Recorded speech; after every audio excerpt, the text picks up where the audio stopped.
দেখুন, কাশ্মীরের পহেলগামে মুসলিম সন্ত্রাসবাদী দ্বারা হিন্দুদের দেখে দেখে হত্যা করার প্রতিবাদে যে অপারেশন সিন্দুর প্রোগ্রাম নেওয়া হয়েছিল ভারতবর্ষের সেনাবাহিনীর তরফ থেকে, এবং পাকিস্তানে ঢুকে ভারতীয় সেনাবাহিনী 9টি সন্ত্রাসবাদী ঘাঁটি সম্পূর্ণ গুড়িয়ে দিয়ে ধূলিসাৎ করে দিয়েছিল, এবং সেই পরাক্রমী ভারতীয় সেনাবাহিনীকে অভিনন্দন জানাতে আজকে বনগাঁ উত্তর বিধানসভার 1 নম্বর রেলগেট থেকে সমগ্র বনগাঁ শহরে তিরঙ্গা পদযাত্রা করছি, এবং ভারতীয় সেনাবাহিনীকে আমরা অভিনন্দন জানাচ্ছি।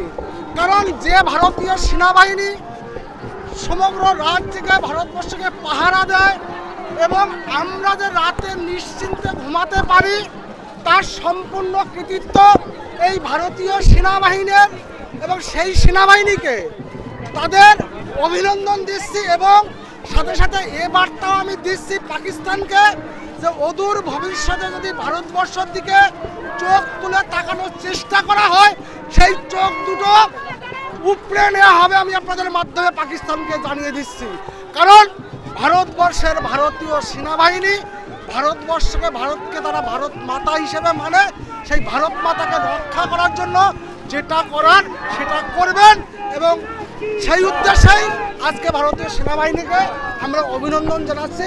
একটা অভিনন্দন যাত্রা বা তিরঙ্গা যাত্রা সমগ্র বনগাঁ শহরে করছি। অভিনন্দন জানিয়ে যাত্রা করছেন, কিন্তু কলকাতায় যুদ্ধ চাই না বামেদের মিছিল, এবং সেখান থেকে যে ধরনের বক্তব্য সোশ্যাল মিডিয়ায় ঘুরছে, কি বলবেন এটা নিয়ে? আরে এই বামেরা হচ্ছে সব থেকে ভারতবর্ষের জন্য খতরনাক। শুনে ওরা খাবে ভারতবর্ষের, গান গাবে কিউবার, গান গাবে চীনে, গান গাবে কিউবার, গান গাবে চীনে।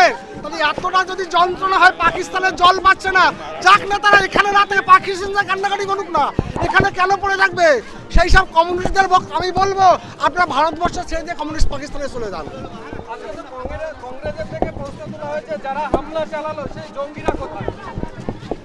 জঙ্গিদের দেখুন যেভাবে হত্যা করা হয়েছে, আজকে আমরা যদি দেখি, এই কংগ্রেস হচ্ছে বড় শত্রু ছিল ভারতবর্ষে। এই জঙ্গিদের প্রতিষ্ঠা দিয়েছিল কংগ্রেস। এই কংগ্রেসের জন্য আজকে এই জঙ্গিদের এত বাড়বাড়ান্ত।